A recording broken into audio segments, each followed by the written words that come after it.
Coming at you live from the heart of Lincoln, America. On air and online at theticketfm.com. Brought to you by Mary Ellen's Food for the Soul.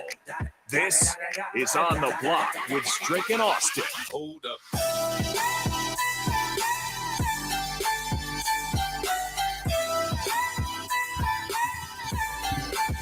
Welcome to On the Block. It is me, E. Strick, and my partner, Oster Ornman. We are joined here by the sponsors of this show, Mary Ellen's Food for the Soul, where you can find some of the greatest, best tasting food in the city there on 27th and Pine Lake. Charles and the crew is always ready to serve you. Austin and I, although we're apart, we are joined at the hip by Mary Ellen, so we thank you for joining us on the block today. Sutter Haven text line. Here today. Huh? They were here today. Oh, they came and brought food? They brought food today, Strick. No. That's not right. That's not right. They were here. I see the truck. Oh, my goodness. I wasn't in charge of it. I missed it, but that's okay. I got time. I'll come back down and make sure I join and head on out there on a Wednesday through Saturday to head out to Mary Ellen's to have a wonderful, wonderful meal. Listen, hey, Austin. Yeah. It was delicious. Oh, you sucker. Get off my mic. Look at you. I knew only you, Rico, would come on the show and say something like that to throw me off when I've got ice sitting outside and I ain't got nowhere I can go. I muted him. He's gone. We're good. It's all us. Austin, man, what a wonderful day it is to be alive. It is February. Wow, a whole 31 days has passed us by in the new year of 2023. News breaking out there in the landscape of football in multiple ways. Recruiting has now had signing days, so those things have come to pass. We will have Shootout with Strick as normal in the later half. We'll talk about the Huskers and coming up a little short. We'll dig deeply into that in the second hour around 3:00. And we'll talk a little bit more maybe about, Purdue and where they are in the landscape of sports and how people feel about them being the number one team in the country. So now, Austin, let's dig into this breaking news that has happened. This isn't the only time it's happened. It's happened on multiple occasions now, but I think, and I would love to say that this might be the one. And I will dig deeper into why I feel that's going to be the case this time, potentially. Tom Brady has officially retired once again from the game of football that he so loved. The NFL football GOAT has decided to leave the sport and find his way to the booth as a Fox contributor and sports analyst and doing all the stuff that the Aikmans and the Peyton Mannings and the Tony Romos, those guys do. And Tony's in, they say they got little questions out there on Tony right now. I don't know what's going to happen, but that's neither here nor there. I digress. But listen, Austin, what do you think about it? I mean, what's your thoughts about this time retiring? Do you feel that it is the last time? And after you answer that, I have another question I'm going to throw at you. What's your thought about this? Yeah, I think it's probably time for Tom Brady. The only way it isn't is if the 49ers go through 4 more quarterbacks and they sign him as their 5th late next season. If he's out there retired and some team has just the worst injury luck, sure, I could see him maybe getting the edge because he's smart enough. He's been around the block. He has so many pre-existing relationships. Sure, you could bring Tom Brady in as a spot starter, for week 17, week 18, try to, get a playoff push if your quarterbacks are out long-term. Barring that, Tom Brady's done. He's got to be. If for no other reason, then I don't know if his right arm is still attached. It might have been in that video he posted today, but at age 45, Strick, he leads the league in completions and in pass attempts. There's a lot of miles on that arm. He's been through a lot the last couple of years on the field. I mean, you get the Super Bowl a couple of years ago. Last year falls short, and this year the first, losing season of his career. And that he's starting every game. You still win a division. You bow out in the first round of the playoffs. Add that on top of everything going on in his personal life. And again, he's 45, playing a young man's game. I would be shocked if there's any other football left in Tom Brady right now.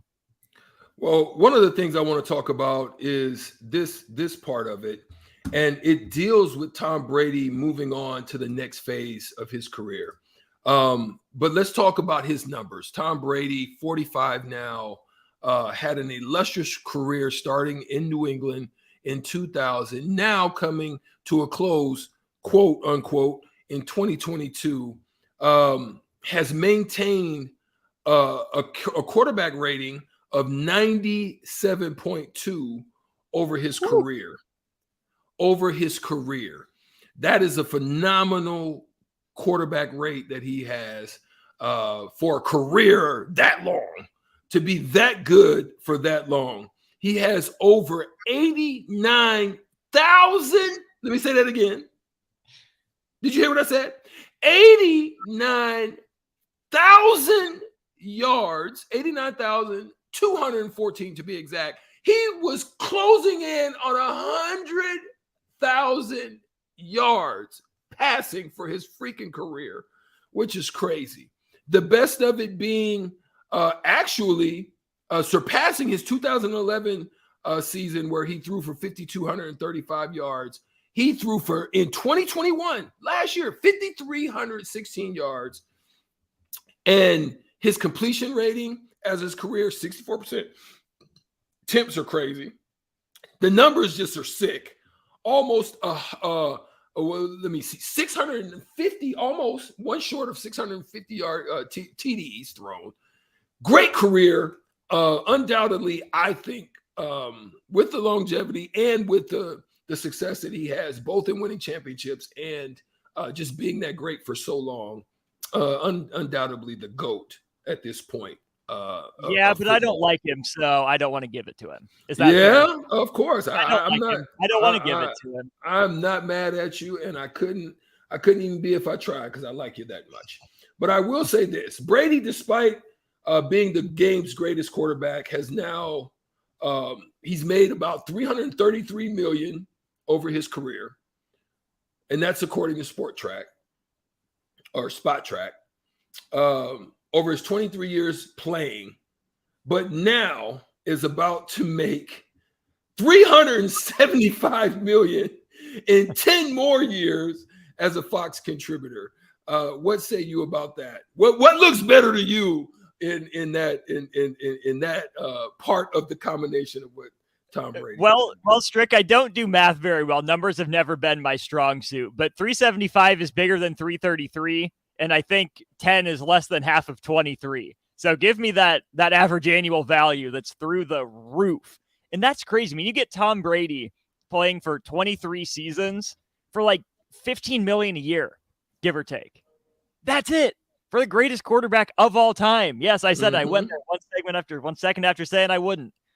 The best player in NFL history right now, I mean, is Tom Brady. Since he's done, we can say best player in NFL history.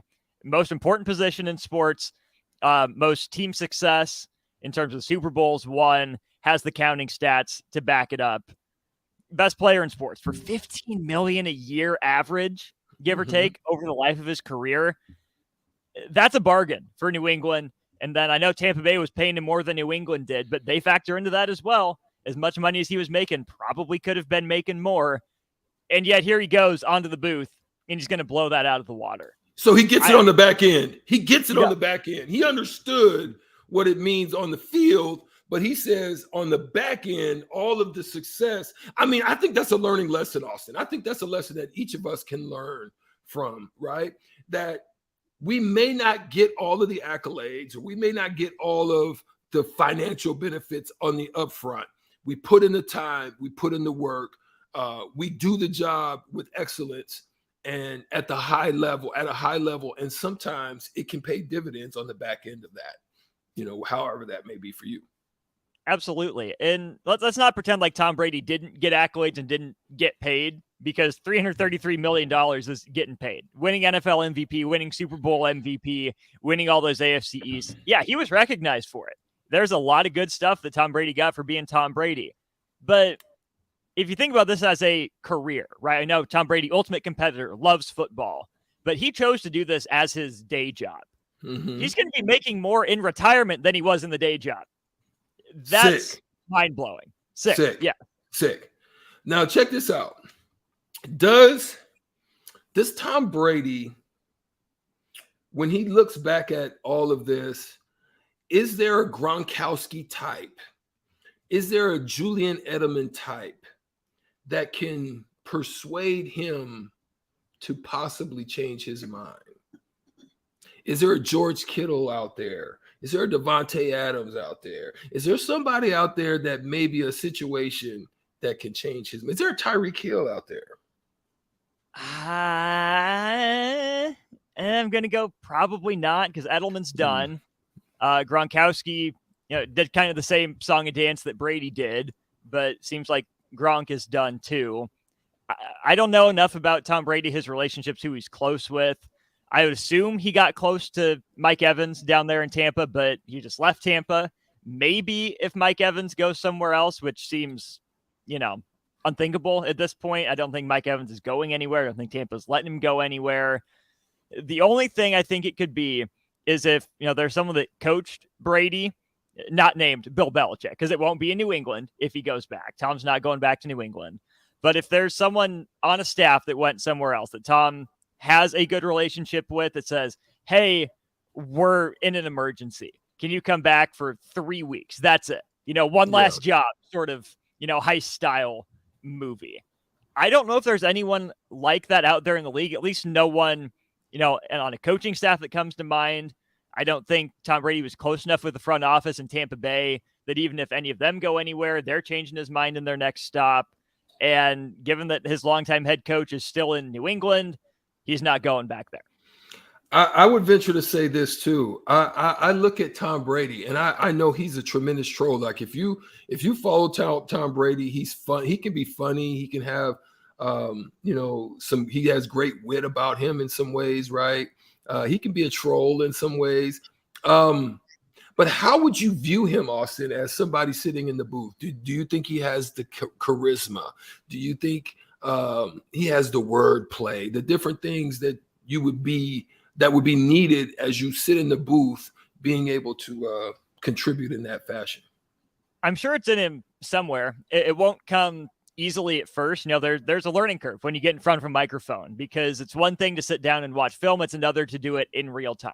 And I'm not questioning Tom Brady's intelligence or his processing ability, because he did it at the highest level for 23 seasons. He knows football. And given that he was in those locker rooms for 23 seasons, I'm sure he had to, change the way he delivered his message from time to time. So I think Tom Brady does possess the skills to be a good color analyst. Side note, I do feel bad for Greg Olson, who I thought did a good job this year, getting bumped down to the second booth. But to me, it's about how open does Tom Brady want to be?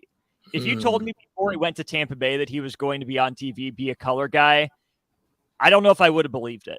But since Tom kind of stuck up for himself, since he decided that he wanted that money to get what he was paid in Tampa Bay, I think Tom Brady loosened up a little bit. At least he opened up a little bit. So if he's willing to, really dig into football, to bring some of those stories from his time, but not make it all about him, to give people a look inside football from, one of the greatest minds ever to play the game. Yeah, give him 2 or 3 years. He'll be an absolute pro at it.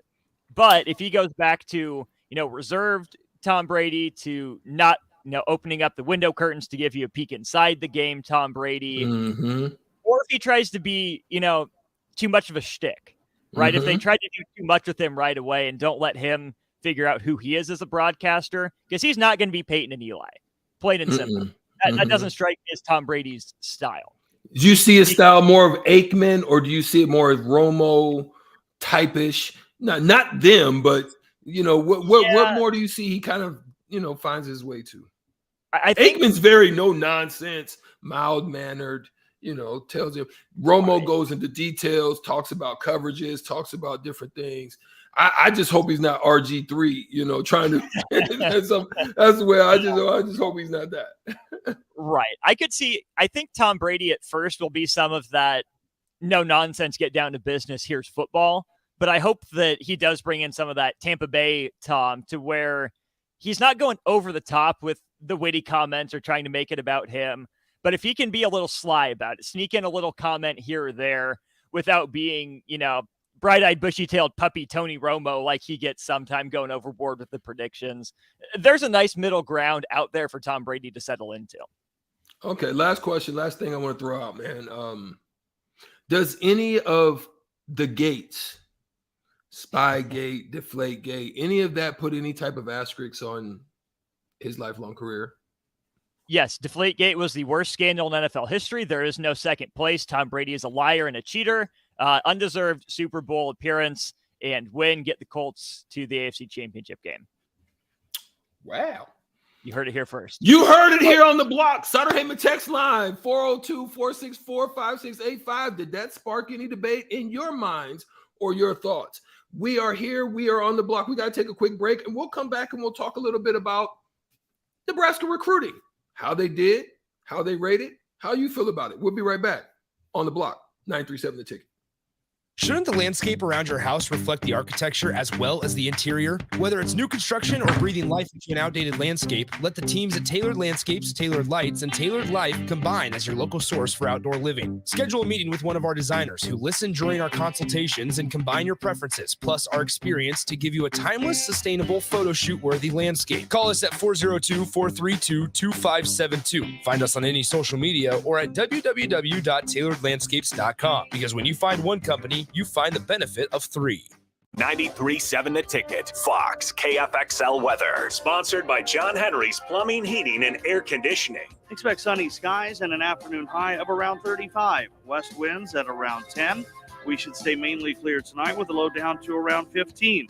Tomorrow, a high of 35 once again, but increasing cloud cover in the afternoon may cause temperatures to fall by late in the day. I'm meteorologist Tim Wright for 93.7 The Ticket and theticketfm.com. Shopping for new flooring is different today. Getting your questions answered, making the right selection, getting the best value, and installed quickly and professionally. Visit ostreetcarpet.com or shop our store. We'll answer all your questions and help you make the right choice. You'll be enjoying your new floor in just days for less than you'd pay elsewhere. Carpet, vinyl, wood, laminate, tile, and area rugs. We've got it all. O Street Carpet. 1732 O Street. Family owned and operated. Always the best value.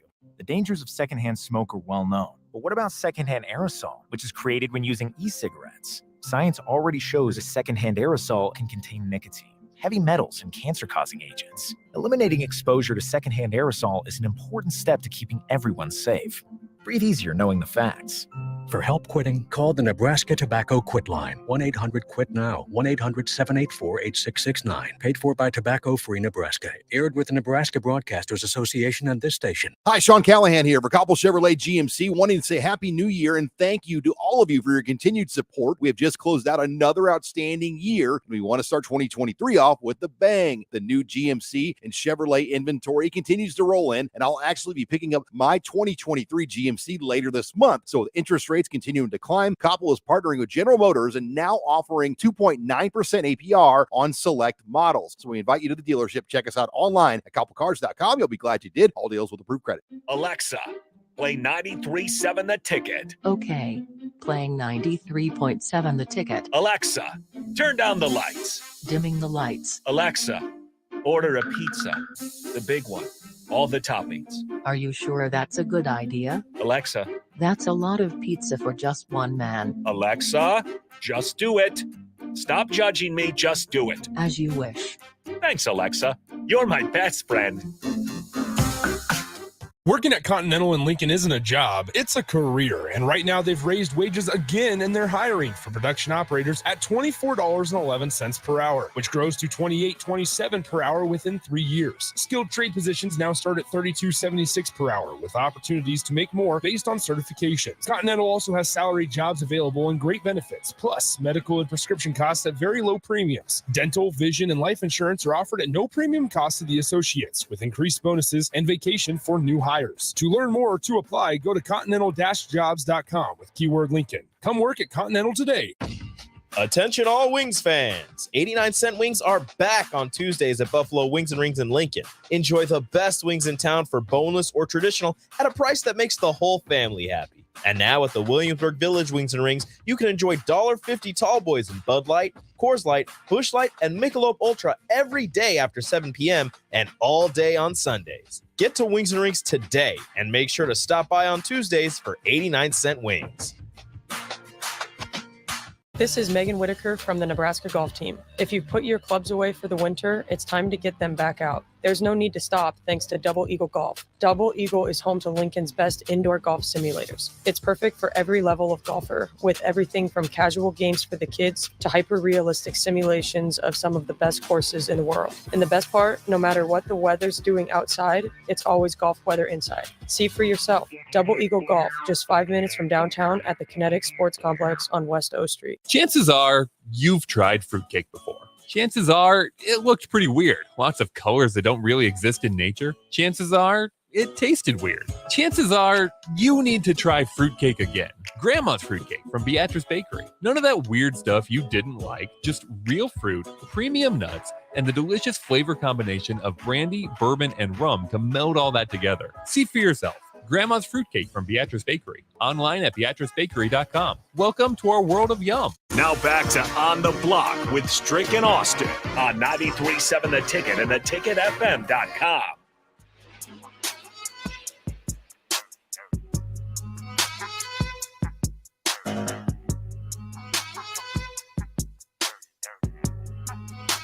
We are back on the block. Austin and Stricky. 93.7 The Ticket. 2 to 4 right here.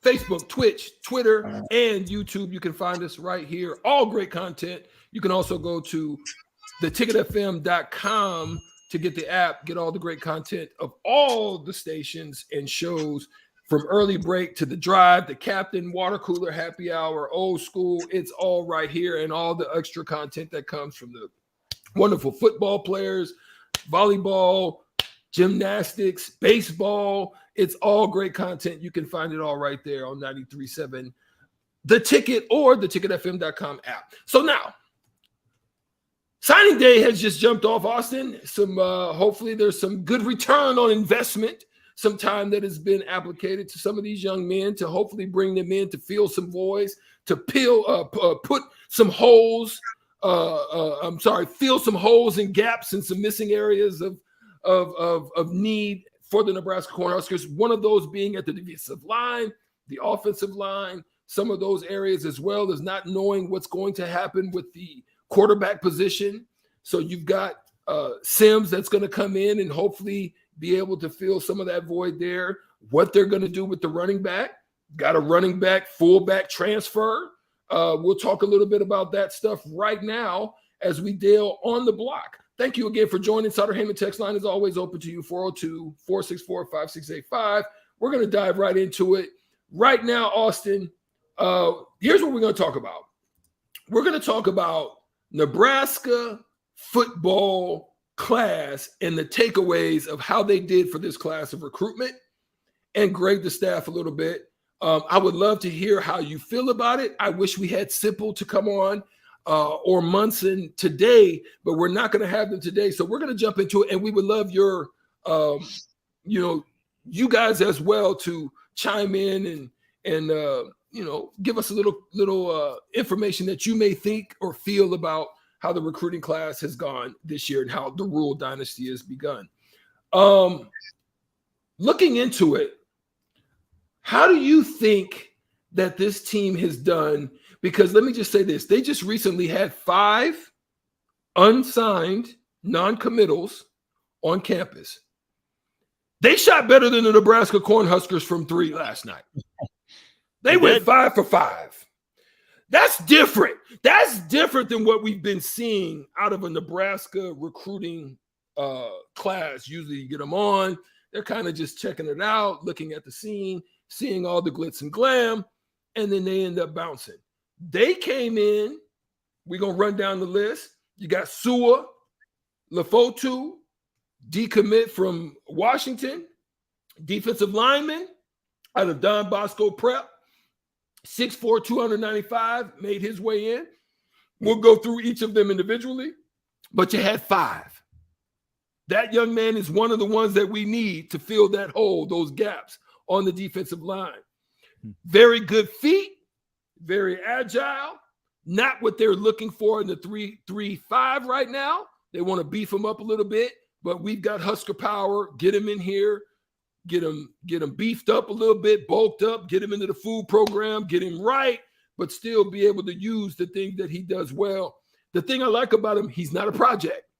Bosco Prep is one of the best high school programs out. So he's got fundamentals. He's sound. Just the only thing that kind of hindered him a little bit probably from higher levels of recruitment was some injury issues that he had while he was there. So tell us about this young man. We'll go down the line, but even more talk about how you feel about how Nebraska did in their recruiting this year and grade him out. So with Sua, the thing that strikes me is that he didn't start at Bosco. And so that to me puts him in a very similar boat to the guys Nebraska has gotten from Alabama and Georgia out of the transfer portal recently, where they're getting coached right. That the nutrition and the fundamentals are going to be on point, and they come understanding what success looks like. They have those standards for what hard work is, for not just what hard work is, but how to do it every day, because that's the standard they're being held to. Yeah, you'd love it if you got transfers that were starting, that had that tape on film consistently and were that good. But that's not, why guys go under the radar. That's not necessarily why guys transfer all the time. So if you can get guys that coaching staffs at other places identified as talents, but circumstances out of their control, I'm sure they're, good players. But now they have to take that next step to prove that they were, worthy of being recruited and playing at this high school or such and such, power program. But plain and simple, Nebraska has to get the best out of them. If, Lefotu's best snaps were at Bosco and he doesn't see the field at Nebraska, that's a miss. That's unfortunate. If MJ Sherman, Jacob Hood, Eric Gilbert all contributed more at Georgia or LSU in Gilbert's case than they do at Nebraska, you take a swing. You have to. You need more talent on the roster. But now the onus is on the staff to make sure that these guys' best football is played at Nebraska. And the thing is it was very similar to Trey Palmer. We've had hits and we've had misses. I think the key is, for me, is Rule and the staff talking about the meaning of wanting to be here, specifically in Nebraska. Your want to be here. Your why is your want to be here. If it's NIL driven, if it's something to do off field, if it's anything to do with just you getting to somewhere else, then that's the wrong reason. And he said it, I don't want you. So for me, there's got to be some conversations as to what do you want? Where do you want to be? Here's how we're going to help you get here. And I think that's one of the reasons why they were able to land Ishmael Smith-Flores, because he's kind of a hybrid tight end, kind of like an Aaron Hernandez type, a George Kittle type, a Chad Kelsey type. And he's very interesting because he has great versatility. So I imagine that he comes and sits down with Satterfield and has a conversation with him, and they break this conversation down. And it's like, here's how we're going to play you. We're going to run you hybrid. We're going to take you out of the backfield. We're going to put you on the outside. We're going to have you inside. We're going to do a lot of different things with you. And getting a young man like this out of Arlington High School can also be good, because Nebraska needs to fill that void as well. As you know, we struggled at the tight end position with depth. Right. And a guy that hasn't played a lot of football, right? He should have plenty of miles left on the legs is the hope. The ideal for me when I look at a guy like Smith-Flores is Kyle Pitts, where he's more an athletic receiving tight end, where, yeah, he can block. You can throw him in those kind of personnel packages, but you have, bigger bodied guys that you can throw in to block. Evan Ingram is one of those types too, right? Would you agree? Sure. Eric Ebron, Evan Ingram, guys like that kind of mold, where it's not, maybe a traditional Big Ten West tight end. It's not in Iowa's Sam Laporte. It's not a Wisconsin Jake Ferguson, anyone like that. But it's something that I don't think the Big Ten West has seen a lot of. Maybe Noah Fant, who developed into a good blocker, but that might be a similar type of comp for how Nebraska is going to use him. But either way, more athletic tight end that's too big for cornerbacks, but too fast for linebackers. I think there are a lot of interesting ways to use a piece like that. Absolutely. So then while you go down there, you find yourself trying to land Ishmael Smith-Flores, you find yourself running across a super athlete in Jeremiah Charles. And one of the things and one of the stories behind it is that you go down there, you're really looking at Ishmael Flores. They're both athletes. They play basketball too. Next thing you know, you see Jeremiah Charles up there dunking 3-4 times in the game. You're like, wait a minute. We're about development. Let's get this type of athlete in. We can work him on either side of the ball. Maybe we can find our next Terrell Farley type. I don't know. I'm just saying I don't know exactly how they would use him, but you just never know. One of those kind of guys that just kind of emerge out of nowhere with just super athleticism. You just find a place for him, right? So you land Jeremiah Charles, and then you got you were able to secure and recover, I think, in a loss that you lost in Georgia recruit Barry Jackson. Now you find yourself getting a replacement out of him over him with Demetrius Bell, 4-star wide receiver recruit out of Tennessee. How you feel about that? Always good to get a guy that other Power 5 programs are after. Nashville area is definitely solid in football for Demetrius Bell. My biggest takeaway, though, Strick, if you look at Bell, if you look at Jeremiah Charles, Jalen Lloyd out of Omaha, this staff is really betting on their ability to develop the football in the football players, right? Yeah. Yes, they'll be in the weight room. Yes, they'll work on, speed, quickness, agility, all that. And, Corey Campbell is the strength coach. We'll have his work cut out for him because you have to get guys in football shape. You have to have football bodies. But at the same time, I think overall, Matt Rule is betting on his track record of development and the guys that he's bringing in to teach these guys how to become football players. You get a guy like DeAndre Barnes from a Power and Regis Jesuit. You get Sua Lafotu from St. John Bosco. Those are good programs. Those guys know how to play football. But then you get some of those late bloomers, or you get guys with just a couple even group of 5 offers, not a lot in the Power 5 level, that have, athletic testing off the charts, top of their class athletes. Jason Machechek, or I can't, hope I didn't pronounce his name. Yeah, the guy that's from an example. South Dakota. Exactly. Mm-hmm. Yeah. Where if you can have that already done before you get to campus, guys that are that freakishly athletic and have those traits, and then refine them, right? Don't take it out of them. Don't just put on muscle for the sake of putting on muscle. You have to be strong enough, but not overly big, right? There's a balance, I think, that Matt Rule and his staff is going to find with these guys to make sure that Nebraska has the best athletes on the field for whatever position, whatever that looks like. Offensive line athleticism is different than defensive line athleticism, is different than linebacker athleticism, is different than running back athleticism. So you have to have guys that fit a general template, and then however far along they are in their actual football knowledge, however much football IQ they have, that I think is what Matt Rule is banking on his ability to do and the staff that he hired, their ability to do. How do you rule on grading this Nebraska staff on what they've been able to accomplish, what they've been able to do? Leaps and bounds in the Big Ten from what they've done over the years. Still some stuff for Michigan State still to do, but yet they find themselves in the 4th position now as far as in Big Ten, which is phenomenal for Nebraska. Behind the 3 Big Ten East powers. You're behind Ohio State, Michigan, and Penn State. And that's nothing to sneeze at.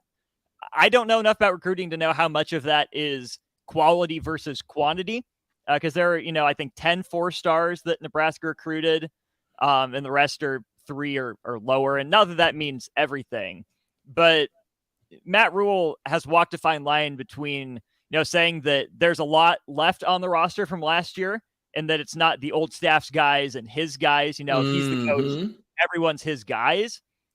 That can be true, but I think by going out and bringing 39 new players onto a roster that's probably going to sit about 115, 120 kids, tells me that this roster was in need of work. That there are a lot of guys out there that Matt Rule saw that he liked the traits and said, go get them. We want you here. We can work with you. So it's a strategy that I don't think we've seen at Nebraska for a while, if ever. This huge dependence on development, right? Of getting guys with just traits, not a lot of, football played in a lot of cases, guys that are under the radar. So given that the staff took over, the Monday after Iowa? Yeah. To be able to get a top 4 class in the Big Ten, a top 25 class nationally, that speaks volumes to me. Now we have to see how it pans out. Yeah. They have to live up to their end of the bargain. It's one thing to get the players in, but where are you sending them off to?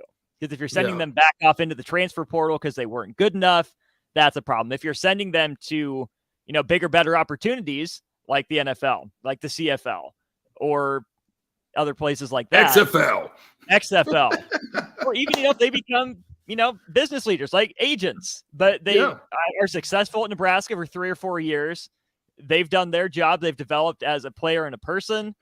They get high marks. So I think they've done everything right up to this point, which is all you can ask. Well, I will say that when I look at everything in totality, I'm excited because it speaks to what he said.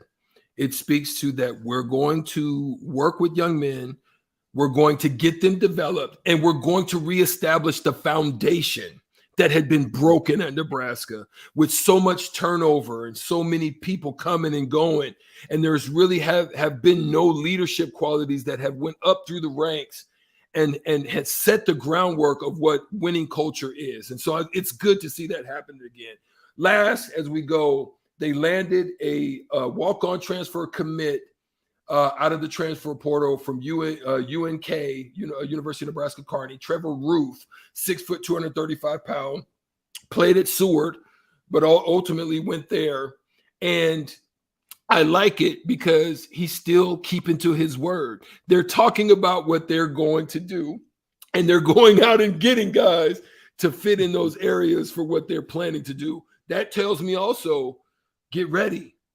Hopefully Nebraska will get back to run power dominance, Husker power, and what it used to be and what it used to look like with some of the added additions that they're adding to the program. Shout out to Matt Rule and the staff. I think they've done a great job. How do you think they did this year? 402-464-5685. We'll let Austin get his last point in. You had one other thing you got to say? I was just say shout out to Trevor. I played baseball with his brother growing up. His dad, Royce, was my coach, and I played with Corbin and against Corbin. So good family, and hey, who doesn't love a fullback? Absolutely. I love to see it. Look, just look at the 49ers. Juszczyk, yep. Juszczyk, yeah. I'm saying it wrong. I call him Juszczyk. Juszczyk. But yeah, you look at him. They've got it. And they use him in a wonderful way. They do great things with him. They find a way to take advantage of him, whether it be in the run or in the pass or in the block or in the schemes, all the different schemes they use him. So I love it. And let's get Nebraska back to it. 402-464-5685. You can tap in and rate. How do you feel Nebraska did this year as far as what they've been able to bring? I know we've been in this conversation before. We've said things. We said we liked it. But do you see that Rule is doing what he said? And if you can, make your statements, you can do so there. We've got to go. We'll be right back. We have Shootout with Strick. Strick happened to win yesterday. Mm-hmm. Somebody tap in. Let's see if we can get it done. Honda Lincoln Hotline. Call in. Let's get it going. Shootout with Strick. It'll be next. 93.7 The Ticket. TheTicketFM.com. We'll be right back. Action Plumbing, Heating, Air, and Electric brings exciting career opportunities for you or someone you know. They are now hiring plumbers, electricians, and HVAC techs and installers to continually build their professional team. They offer competitive pay and full benefits packages that include health, dental, vision, PTO, and 401k options. Action has created a positive team environment for over 50 years. Apply online at actionlincoln.com.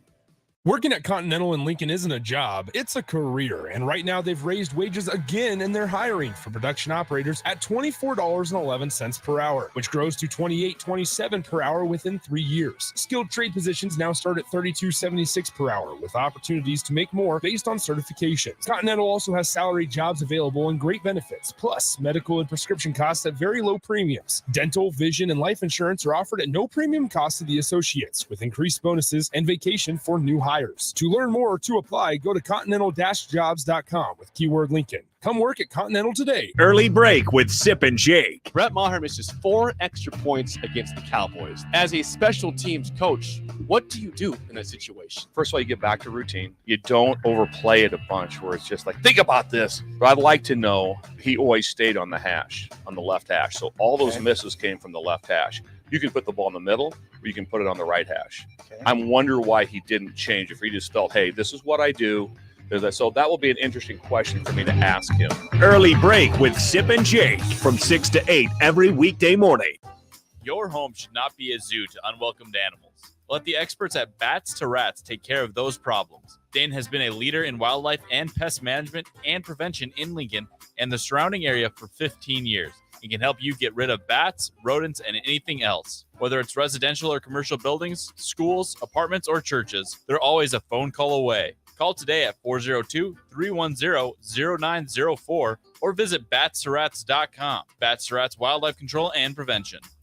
Hi, Sean Callahan here, Verkoppel Chevrolet GMC, wanting to say Happy New Year and thank you to all of you for your continued support. We have just closed out another outstanding year. We want to start 2023 off with a bang. The new GMC and Chevrolet inventory continues to roll in, and I'll actually be picking up my 2023 GMC later this month. So with interest rates continuing to climb, Koppel is partnering with General Motors and now offering 2.9% APR on select models. So we invite you to the dealership. Check us out online at koppelcars.com. You'll be glad you did. All deals with approved credit. Attention all Wings fans.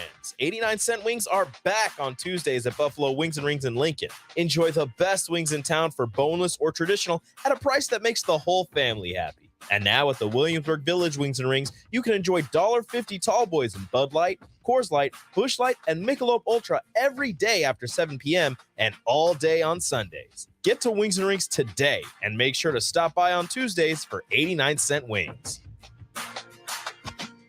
Gentlemen, Valentine's Day is just around the corner. Don't be that guy running to the store for flowers and a card on your way home. Hey, Rick Heyman here from Sartor Heyman Jewelers. We have great Valentine's gifts in store now. And if you spend $99, we'll throw in a free bouquet of a dozen roses. Give her what she really wants this year and let us do the rest. Sartor Heyman Jewelers, your hometown jeweler since 1905 in Lincoln and Grand Island. Online at sartorheyman.com. Problem gambling is not just a financial issue. It's an emotional problem with financial consequences. If your loved one is struggling with addiction, contact Choices Treatment Center's 24-hour helpline at 402-476-2300. That's 402-476-2300. A new year means new goals and upgrading, but that doesn't only apply to health and fitness. Mullen Motors can get you into a new vehicle right now and get your 2023 started off the right way. They cleared off their 2022 inventory and have tons of new vehicles to choose from to make sure you get to where you need to be this year. Out with the old and in with the new. Stop by Mullen Motors today, just north of 48th and Lake.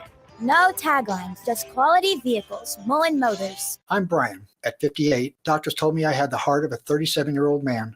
They told me that after my heart transplant surgery. If you're a smoker, here are some tips in case that happens to you. First, you have to quit smoking before you can get on a list for a transplant. So quit now. And never feel sorry for yourself. I don't. I only feel sorry for that 37-year-old man. Call the Nebraska Tobacco Quit Line, 1-800-QUIT-NOW, 1-800-784-8669. Paid for by Tobacco Free Nebraska. Aired with the Nebraska Broadcasters Association and this station.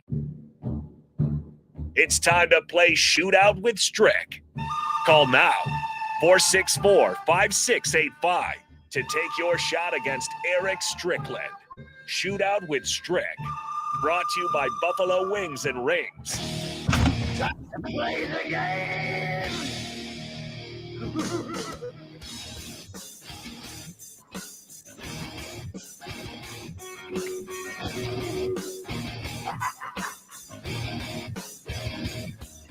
It's all about the game and how you play it. All about the try. If you can take it, all about your stand. Strick, you're jamming out. I don't want to stop your groove.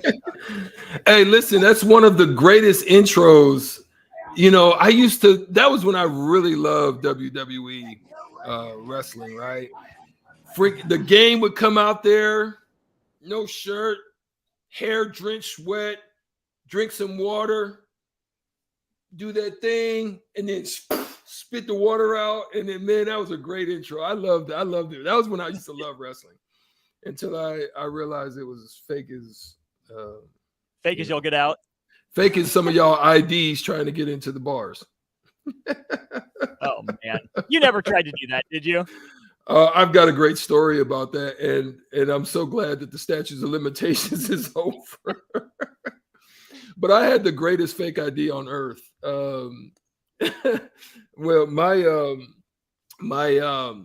high school, I remember I played baseball, so I was down there in Florida with a lot of my Marlins teammates were college guys that ended up going into the minor leagues, and so we ended up creating an ID, laminated it, got a real one, and I literally had my name on my ID, but I was old enough. It was the best ID on earth. There you go. Works out well. That's why I tell people, listen, everybody, like I talk to kids all the time and I tell them, and I love being transparent. That's why I love this show. I just love being transparent because, people can kind of look at you, Austin, and think that, you're different or, because you made it or whatever. I tell people all the time, I'm not better than any of you, like young kids that have gotten into trouble, troubled kids that are in juvenile programs or whatever. I say, listen, the difference between you and I is that you got caught and I didn't. That's really the only difference. I did stuff too. We all do things as kids. We all get in our own little troubles. But yeah, that was some things I did as a young man, but I had a great ID, and I was able to kind of go in a nice place and hang out with my older friends, so it was cool. There you go, 402-464-5685. The number. We need a contestant for shootout. We don't want to forfeit victory today. We're talking college basketball arena nicknames. That's the topic today. So if you think you know where teams play, 402-464-5685. Strick, to start the show, you mentioned the weather down in Dallas. There's the sheets of ice everywhere. That's affecting the Pelicans. They're scheduled to fly in to play Dallas today, and they have to fly straight in today. They weren't able to do it last night. The contingency was fly to OKC and then bus into Dallas. But it sounds like day of the game, the New Orleans Pelicans are flying from Denver to Dallas. They're playing the same day. How often did you have a situation like that? You're talking about, break that down real quick again, because I kind of had a quick break in the conversation. Say that again. Oh, yeah, the Pelicans are flying in today. Okay. They left this morning for a game tonight. How often did you have to do that? Yeah, versus flying out the night of. Well, see, sometimes it does happen. Sometimes you have weather situations. Unfortunately, like I said, the weather is very bad here. Like I'm telling you, literally, I could walk outside right now, Austin, and I could feel like I'm at the skating rink for the Lincoln Stars. Like, I literally could go out there and start, getting my shuffle on and getting it going in my tennis shoes with no freaking ice skates. That's what it looks like out there. And so you've got to imagine whether it be, and again, a lot of flights were getting canceled. They're short enough distance, but not short enough to, not long enough to drive. You don't want to drive anyway because of the road situation. So to fly in, they may even change their location. They could fly into Love, be a little bit closer.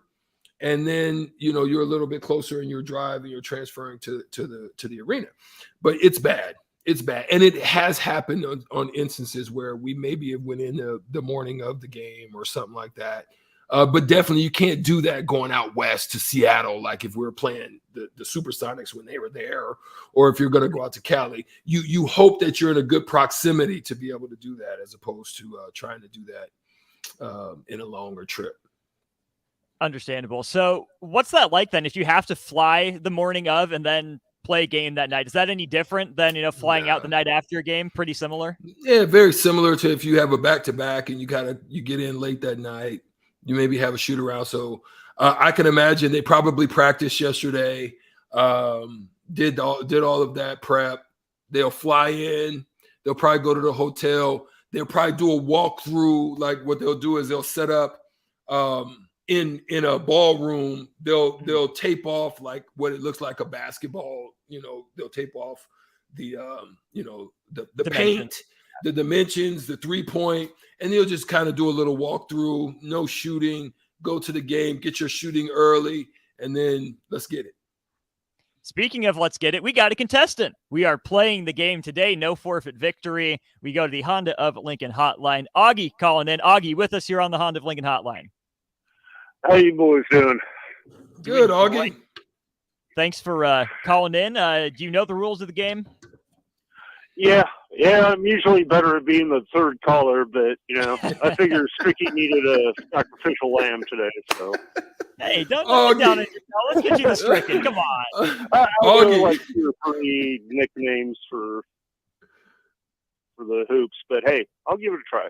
Hey, that's the spirit. We love it. All right, Strick, I'm going to tell you you're ready. We're going to jump in here. Round 1 of shootout in 3, 2, and 1. This team plays their home games in the Kennel, Georgia or Gonzaga? Gonzaga. Yep, they play their home games in the Fog, Kansas or Virginia? Kansas. Yep, they play their home games in the Dome of Doom, Wyoming or Syracuse? Syracuse. Nope, it's Wyoming. They play their home games in the Slim Gym, Vanderbilt or San Diego? San Diego. Yep, they play their home games in the Dean Dome. North Carolina. North Carolina it is. Strick. That's 5 out of 6 points. Woo! Few hooks and jabs. Augie, you got it, man. I got faith in you, baby. Let's go. Man, you just gave the Hall of Famer a layup. Well, Strick likes to win. I got to throw him a bone sometimes. One of them that I did know. Hopefully there's a few in here that you know as well. It's either or, right. So just guess right 4 times and see if you can take a stab on the 5th. Round 2 of the shootout begins here in 3, 2, and 1. They play their home games in the Pit, New Mexico or UNLV? New Mexico. Yep, they play their home games in the Jungle, LSU or Auburn? That would be LSU. It's Auburn. They play their home games in the Octagon of Doom, Kansas State or South Dakota? K-State. Yep, they play their home games in the Barn, Wisconsin or Minnesota? Minnesota. Yep, they play their home games in Assembly Hall.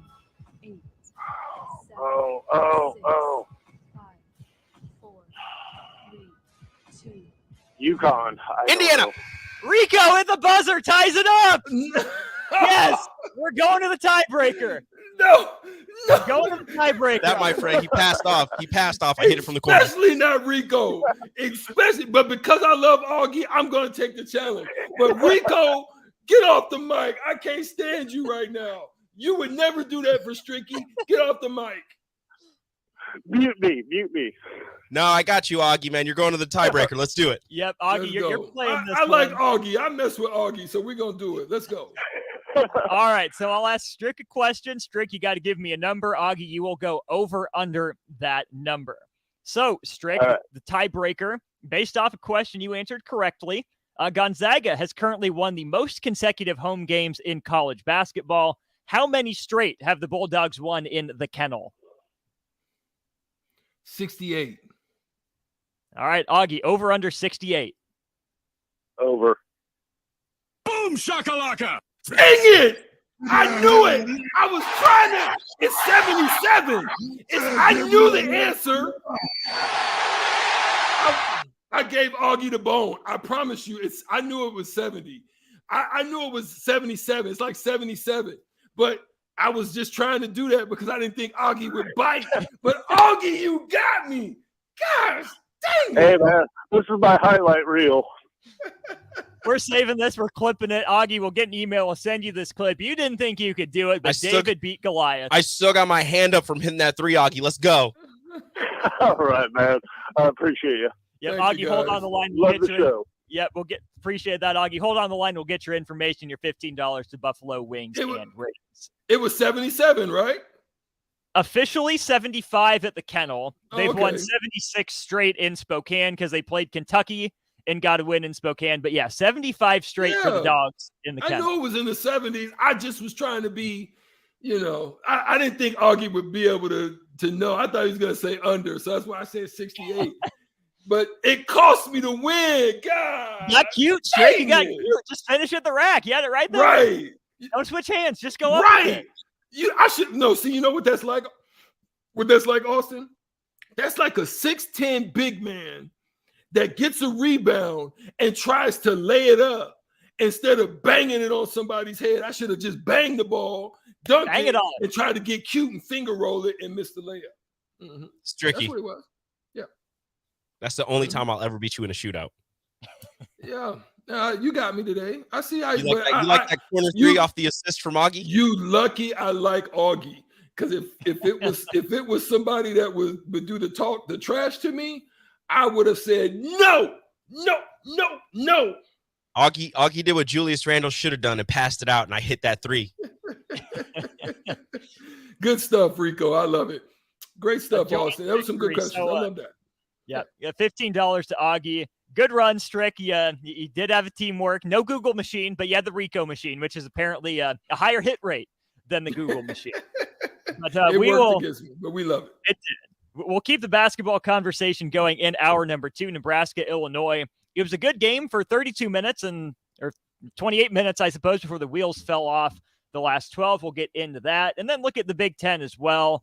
One national writer says he thinks Purdue's going to run away with the Big Ten Conference. He thinks the crown's wrapped up. We'll get Strick's thoughts on that and more around the Big Ten. You're listening to On the Block here on 93.7 The Ticket, hour 2 of the show after this. This is Megan Whitaker from the Nebraska golf team. If you've put your clubs away for the winter, it's time to get them back out. There's no need to stop thanks to Double Eagle Golf. Double Eagle is home to Lincoln's best indoor golf simulators. It's perfect for every level of golfer, with everything from casual games for the kids to hyper-realistic simulations of some of the best courses in the world. And the best part, no matter what the weather's doing outside, it's always golf weather inside. See for yourself. Double Eagle Golf, just 5 minutes from downtown at the Kinetic Sports Complex on West O Street.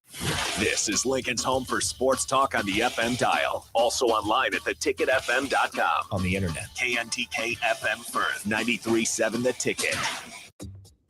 Mary Ellen's Food for the Soul. It's soul food right here in Lincoln.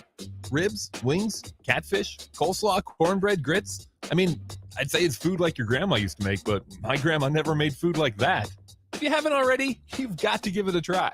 Check out their location across from South Point at 27th and Pine Lake, or find their food truck at events all over town, or visit them online at maryellens.com to see the full menu. Mary Ellen's Food for the Soul. Let them fix you a plate.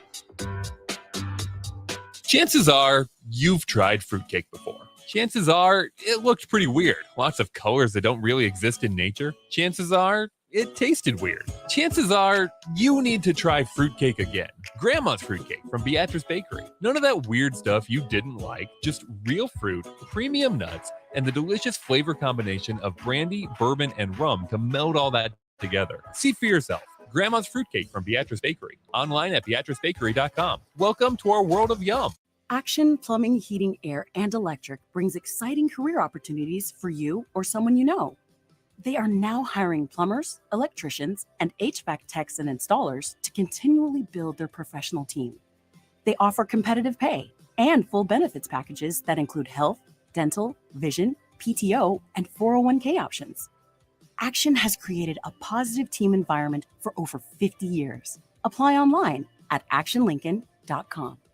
Start your Sundays off right with Jeff and Nicole Essink on Fitness Fanatics. Jeff and Nicole discuss health and wellness, how to achieve fitness goals, and more through the life of gym owners and gym goers. It's Fitness Fanatics from 9 to 11 a.m. on Sundays on 93.7 The Ticket and theticketfm.com.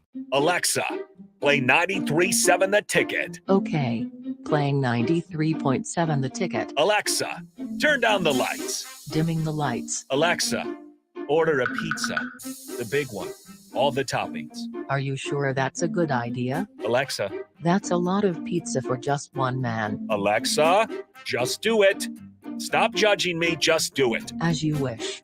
Thanks, Alexa. You're my best friend.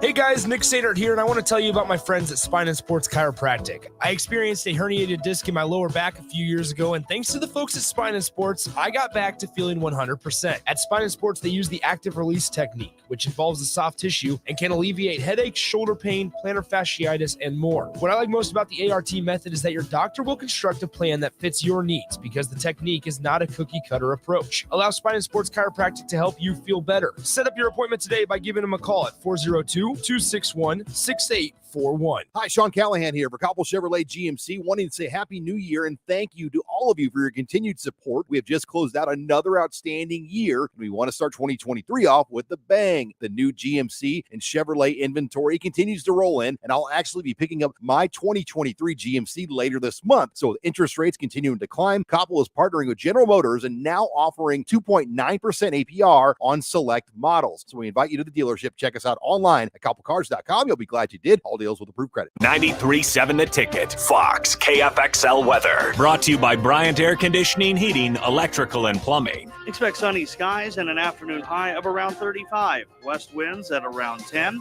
We should stay mainly clear tonight with a low down to around 15.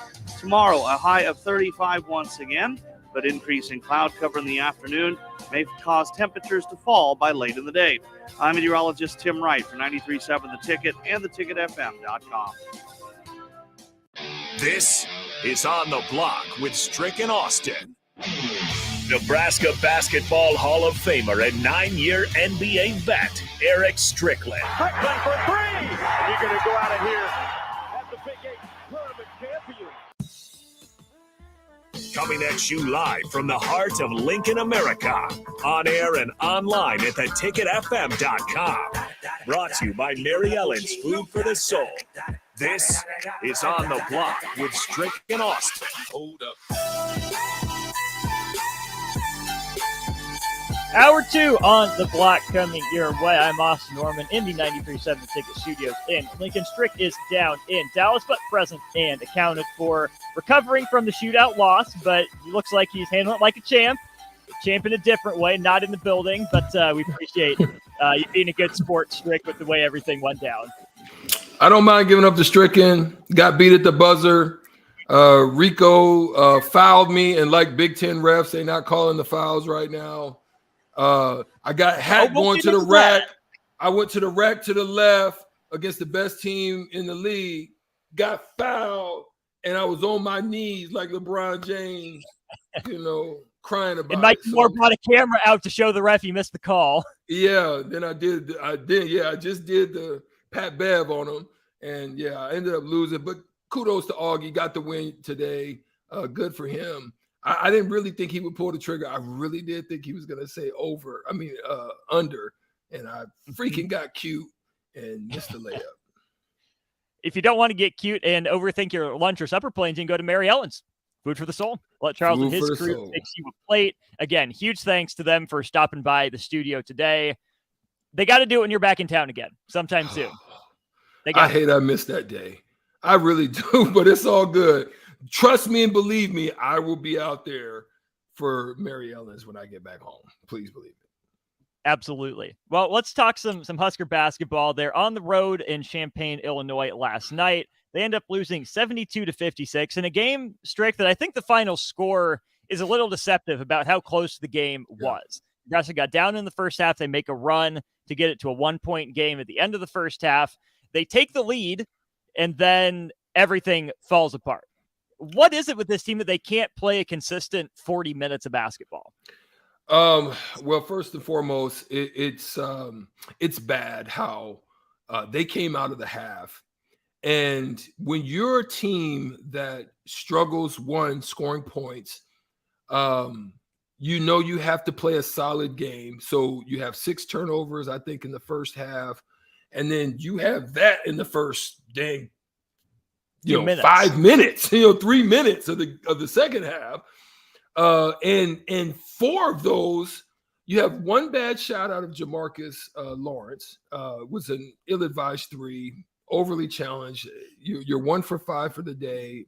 That's not the one you want to have coming out of the half. I know everybody wants to try to hit the big one to kind of, they made a nice little run. You was a part of that run where, you made 3 threes in a row to take the lead at 50-52. I love all that stuff about it.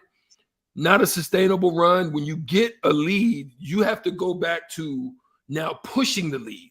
You don't push the lead by continually taking and shooting threes that are challenged. That can get you back into a game. You push it by getting to the free throw line. You push it by getting turnovers and converting on the other end.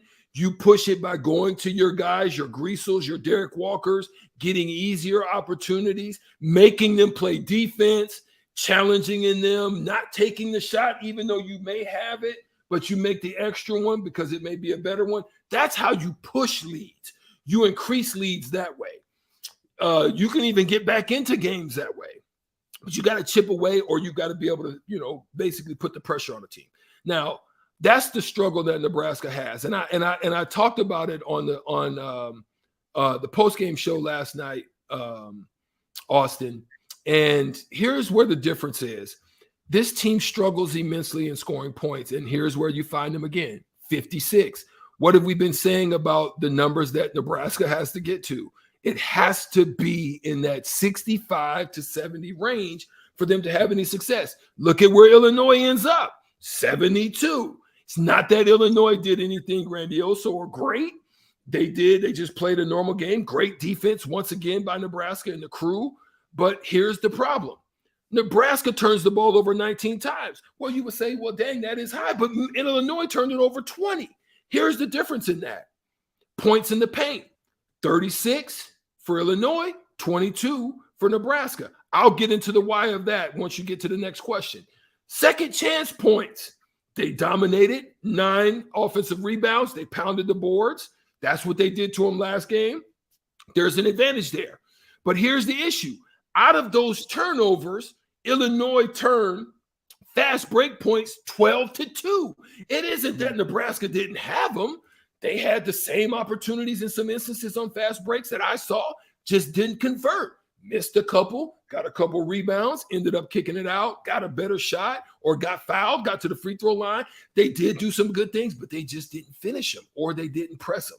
And so that's where the difference of this game is. It's right there. They take care of the ball. They get shots. Got 10 less opportunities because you turn the freaking ball over. How did Illinois make up for that difference? Second chance off the offensive rebounds. That's the only difference in the game. So it's stuff that's correctable, Austin. It's stuff that they can manage. I don't put the onus on this game on Hoiberg or the staff at all. I put the onus on the young men, unfortunately. That is, their game plan was working. They did everything they did in the scheme of the game plan to win this game, Austin. The players just didn't execute. Derek Walker in foul trouble, inconsistency in his minutes, no rhythm. And I'll get into the why of why that's a problem that we talked about on the block more, but I'll let you get into your next question. That's just my little overall breakdown. Right. You mentioned that mid-60s to 70s number for Nebraska. They were on pace for that. They picked it up at the end of the first half. 38-37, you're on pace for a 76-74 game. Nebraska hasn't played many of those, right? They can do it for a half. They can do it for 20 minutes at a time. Even the first 8 minutes of the second half, Strick, 13 points in 8 minutes isn't great, but you can survive with that. You can get by with that. It's when you score 6 points over the last 12 minutes of the game. That's untenable. You can't do that. And, Fred Hoiberg mentioned it in postgame, just how important it is that Derek Walker's on the floor. I think the Ohio State game, he had foul trouble. Nebraska ended up putting up 40 points in the second half, but that's looking like the anomaly. The only time this team has been able to function without Derek Walker out there for any extended period of time. Derek Walker wasn't all that good yesterday. 4-6 from the floor, 6 shots isn't a lot, but he also had, 6 turnovers, which is a problem. But you can live with that because Derek Walker is the heart and soul of the team. You want him to play better. You need him to play better. But so much of this team runs through Derek Walker, especially on the offensive end. What is it that makes him so valuable, and why can't Nebraska replicate anything consistently with him off the floor? I'll answer that question, but I will address a few good questions on the text line real quick. Thank you for tapping in on the text line. Again, the text line is always open to you, 402-464-5685. We do appreciate them, and we'll try to get to most of them as we can on the relevance of the topics that we're discussing. So listen, Brad on the text line says, when have they ever been consistent, ever on what year? I don't fully understand, but I think I get the context. It's tough to have consistency when you have so many. If you go through the breakdowns on how this team has not played at full strength for the majority of this year, it's tough when you're already adding some of your top core guys out of the transfer portal. So you've got Vandermill, you've got Gary, you've got Greasel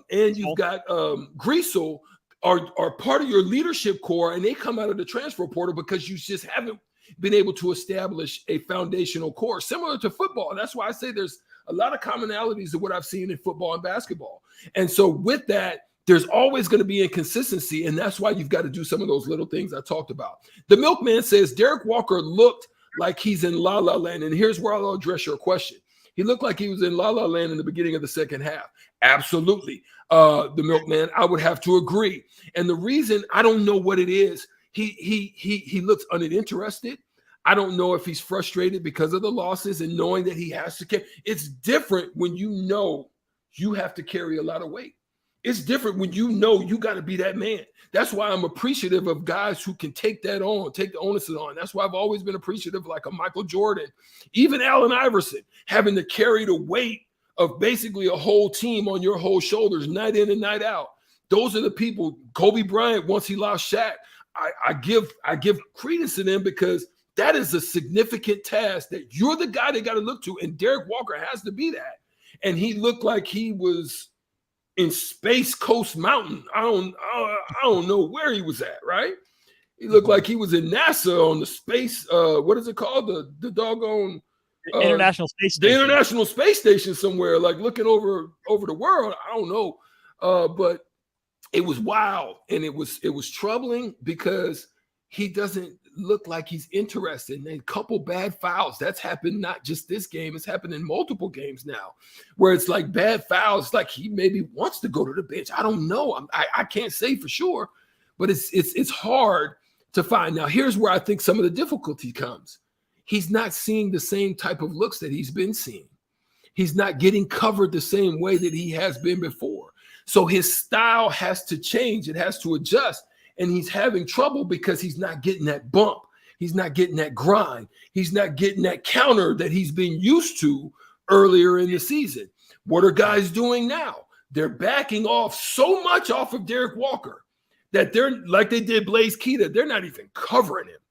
So if Derek is not willing to, not capable of, or not able to make that little shot at the free throw line when they're not covering him, he's going to get this same look the rest of the season, and he's going to struggle.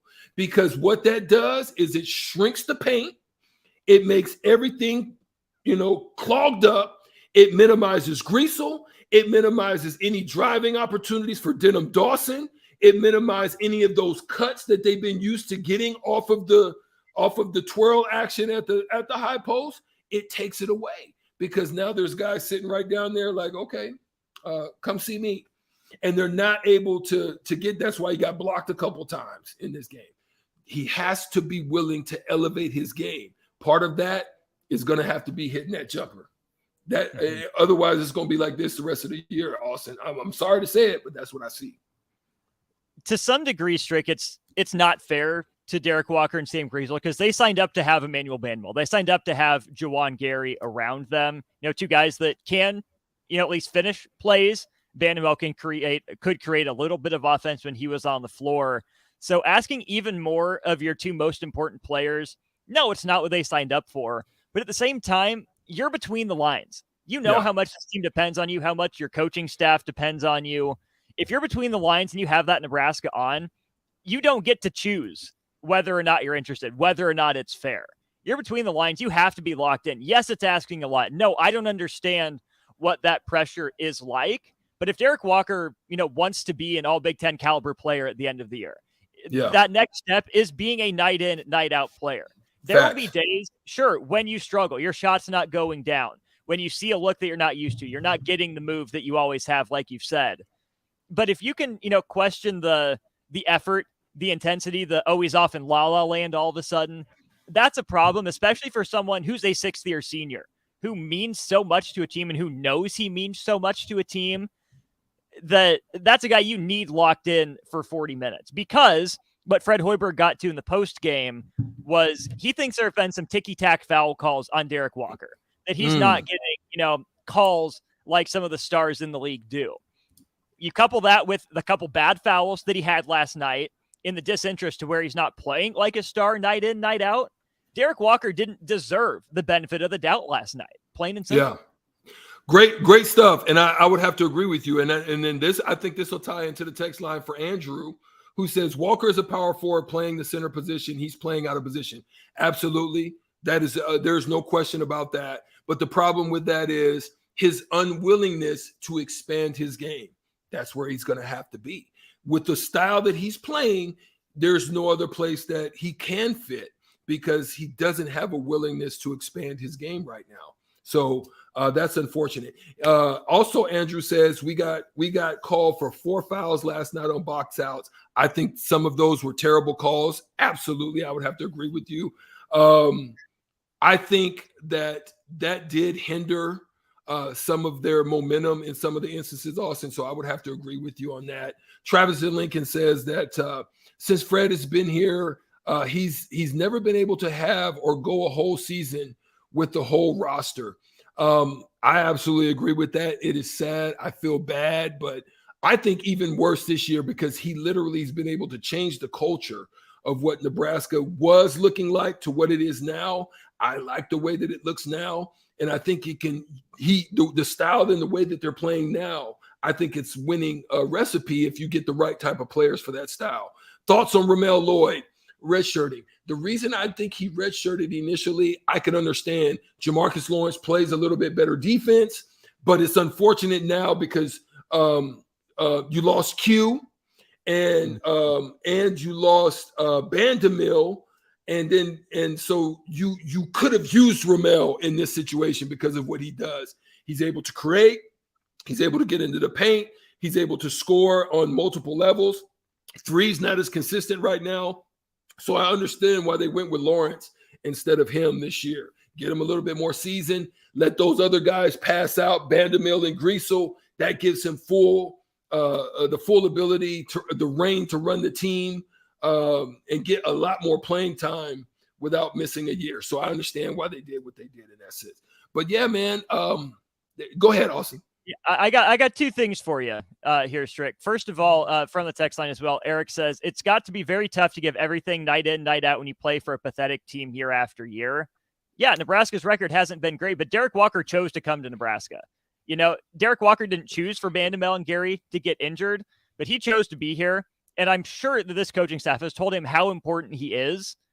If you're here, it's a non-negotiable. You've got to play hard. You've got to be locked in. And yes, there's more being expected of him now than I think anyone would have thought when he transferred in from Tennessee. But when you have that opportunity, Strick, isn't that something you want? You want to be the guy. You want to have those opportunities. You want that on your shoulders, don't you? Man, like to listen, if you know that I need to take 15 to 17 shots to be successful, I'm working on every angle and every way that I can get those opportunities and getting to those specific areas and spots that I can do to make sure I can be effective in those shot attempts. With his percentages the way that they are, why would you not expand your game? Like, that's what I'm saying. Like, if you're going to play that far off of me, I would be just practicing every day in practice if I knew guys were going under screen. That's what Griesel did last night. You could tell he worked on it because they had been going under screens and he would just go around it and he wouldn't do nothing about it. Last night, he expanded his game. Now you got to look at him a little bit differently. You got to cover him a little bit differently. You can't just say, we're going to go underneath on this. Okay, go underneath at your detriment, because I'm gonna bust you upside your head with this eyeball sandwich I'm about to give you, every time. So that's the mode I take. And I don't know if Derek was willing to take that challenge yet. I haven't seen it. If he expands that, he could be dangerous. And I just don't know if he's there. He can't take 6 shots, man. That's just no bueno. They have no chance of winning with Derek, with how high efficiency his shooting percentage is to shoot that small amounts of shots. It's not good. Right. To your point with Sam Greaves, 2 of 5 from 3. He hit a couple of those looks. When the defense has to change how it covers you, it makes you that much more capable of getting to what you want to do, right? Because they're so used to having to take away your primary move. If they take away the secondary, it's easier to get back to that bread and butter type of move. Plain and simple. Eric responds on the text line, maybe he's not capable enough. Maybe. That could be the case. But given what we've been told about Derek Walker, how much he means to the team, he's a hard worker. I'm sure it's in there somewhere. But how do you get it out of him? And here's the last thing, Strick, before we hit our first break of the hour. I'm not going to compare these guys to the guys I'm going to name. I'm just saying a general template, a model for them. If Derek Walker isn't going to, be more aggressive on the offensive end, if he wants to, defer to Griesel, to Tominaga, guys like that, I'm showing him Draymond Green film. The way Draymond Green is as a screener, the way the Warriors use him as a hub for offense, if Derek Walker is either not capable of or doesn't want to expand his game, that's all I'm showing him is Draymond Green, how he screens, how he sets guys up, and how he's still a weapon despite not having, all the skill in the world. Austin, I absolutely love the comparison. Absolutely. If you don't want to do it, then let's get into this. But here's the other part about it. In a size, you lose 2 solid rebounders. I broke down last night what this should look like for these Nebraska Husker teams. Without the expansion of Derek, but I'm hoping he does. But let's just say, if you look at the box score for Illinois, number 24 Matthew Meyer shot 14 shots. Terrence Shannon Jr.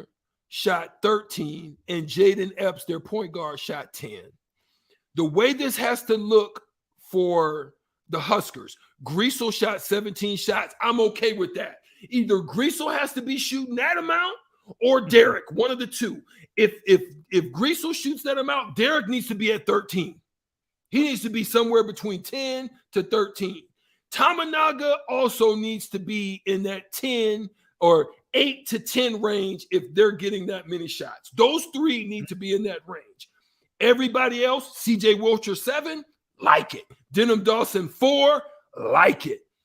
Sam Hoiberg 1, like it. Jamarcus Lawrence 6, like it. Everybody else is cool as long as Derek Walker is in that 10 to 13 range and Tominaga is in that 9 to 12 range. Then they've got a chance. But other than that, I don't like it. I don't like the numbers. You can't take 6 shots and Tominaga only 7 and expect to win. It's just not going to happen. I'm going to play the comparison game for 2 other players here real quick. And they're not just Warriors because I'm a huge Warriors fan. I'm not. They just guys that come. And Breidenbach, hold on real quick before you get into it also. And Breidenbach, doggone it, I'm minimizing everything he does. He don't take no dribbles. He don't shoot no threes. He gets in there and rebounds, set screens, and pass the ball for a period of time. He's going to have to earn my respect on shooting any type of shots. Because that left-hand dribble, I've seen it all the time now with that little turnaround jump hook. You don't like it? I don't like it. I don't like it. And you want to tell me, we talked about Draymond Green film. We talked about Draymond Green film for Walker. You know the film I'm showing. And I want your thought on this real quick before we go to break. I know we got to go, but we can come back and talk more if we want to. But the film that I'm showing, Breidenbach, I'm showing Breidenbach Drew Timmy film. You need to look like Drew Timmy for this team. Ooh, okay. You play 2 straight up, watching how Drew Timmy leverages, how he counters, how he elevates. It ain't that Drew Timmy's overly athletic, but he knows how to use his body. That's how I'm saying this is who you need to be if you're going to have success here at Nebraska, Wilhelm. You need to be like Drew Timmy, and I'm showing him a whole bunch of tape of him. Absolutely. We're going to keep this going after the break because I want you to expand on that comparison a little bit. And I also have 2 more guys that I want to throw out to you for a potential, way to use them moving forward. We're keeping the college basketball conversation going after the break here on the block. Problem gambling is not just a financial issue. It's an emotional problem with financial consequences. If your loved one is struggling with addiction, contact Choices Treatment Center's 24-hour helpline at 402-476-2300. That's 402-476-2300. Hey guys, this is Lindsay Teal from Nebraska Golf Team. Imagine golfing the best courses in the world. St. Andrews, Pebble Beach, Southern Hills. The the best of the best. You can play those courses and more without ever leaving the city of Lincoln at Double Eagle Golf. Double Eagle has the city's best golf simulators, 5 high-quality bays that track ball speed, launch angle, club speed, spin rate, and more to give you the most accurate gameplay. Check it out for yourself year-round. Double Eagle Golf, just 5 minutes from downtown at the Kinetic Sports Complex on West O Street. Gentlemen, Valentine's Day is just around the corner. Don't be that guy running to the store for flowers and a card on your way home. Hey, Rick Heyman here from Sartor Heyman Jewelers. We have great Valentine's gifts in store now. And if you spend $99, we'll throw in a free bouquet of a dozen roses. Give her what she really wants this year and let us do the rest. Sartor Heyman Jewelers, your hometown jeweler since 1905 in Lincoln and Grand Island. Online at sartorheyman.com. There's nothing quite like the Mercado by Certified Piedmontese beef. The Mercado offers unique ingredients you can't find anywhere else, open every day from 8 a.m. to 8 p.m. The full-service butcher shop and retail store is wonderful for meat lovers with their exclusive certified Piedmontese beef and assorted sausages, plus other quality meats, including pork, chicken, and a wide range of the freshest seafood. Plus, every Friday from 11 to 2, the Mercado serves up the best lunch in town on their Friday Feast menu. Stop in at the Mercado today at 84th and Havelock or visit their website at cpmercado.com to see current deals. Chances are you've tried fruitcake before. Chances are it looked pretty weird. Lots of colors that don't really exist in nature. Chances are it tasted weird. Chances are you need to try fruitcake again. Grandma's fruitcake from Beatrice Bakery. None of that weird stuff you didn't like, just real fruit, premium nuts, and the delicious flavor combination of brandy, bourbon, and rum to meld all that together. See for yourself. Grandma's fruitcake from Beatrice Bakery. Online at beatricebakery.com. Welcome to our world of yum. Shouldn't the landscape around your house reflect the architecture as well as the interior? Whether it's new construction or breathing life into an outdated landscape, let the teams at Tailored Landscapes, Tailored Lights, and Tailored Life combine as your local source for outdoor living. Schedule a meeting with one of our designers who listen during our consultations and combine your preferences, plus our experience to give you a timeless, sustainable, photo shoot-worthy landscape. Call us at 402-432-2572. Find us on any social media or at www.tailoredlandscapes.com, because when you find one company, you find the benefit of 3. Start your Sundays off right with Jeff and Nicole Essink on Fitness Fanatics. Jeff and Nicole discuss health and wellness, how to achieve fitness goals, and more through the life of gym owners and gym goers. It's Fitness Fanatics from 9 to 11 a.m. on Sundays on 93.7 The Ticket and theticketfm.com. Ever think of having a career in plumbing or heating? Do you enjoy watching your favorite game in a nice, comfortable space? Taking a shower after a warm day? Well, everyone we serve at Biggerstaff Plumbing, Heating, and Air sure does. If you're interested in a career in plumbing, heating, and air, come join our team where you'll get paid while training. No experience required. Enjoy great pay and benefits in a friendly environment. Call Biggerstaff Plumbing, Heating, and Air at 402-466-8118 or apply online at biggerstaffs.com. Early break with Sip and Jake. Brett Maher misses 4 extra points against the Cowboys. As a special teams coach, what do you do in that situation? First of all, you get back to routine. You don't overplay it a bunch where it's just like, think about this. But I'd like to know he always stayed on the hash, on the left hash. So all those misses came from the left hash. You can put the ball in the middle or you can put it on the right hash. I'm wondering why he didn't change. If he just felt, hey, this is what I do. So that will be an interesting question for me to ask him. Early break with Sip and Jake from 6 to 8 every weekday morning. Action Plumbing, Heating, Air, and Electric is the call I make when I have a need for plumbing services. Whether it's for my home or office, if I need a repair to a water heater, softener, or even my garbage disposal, I know I can count on Action to help. In one simple call, their amazing customer service team promptly schedules a service call, often getting to my needs within a day. Action delivers honest quality services we can count on. To learn more, visit actionlincoln.com. Now back to On the Block with Strick and Austin on 93.7 The Ticket and theticketfm.com. Keeping the college basketball conversation going here on the block. If you have any thoughts, 402-464-5685. Keep them coming on the Sartor Heyman text line. Let's continue that conversation, Strick, with your Drew Timme comparison for Wilhelm Breidenbach. As I look at his stats, Drew Timme wasn't really used like, a hub of offense, right? He was a finisher.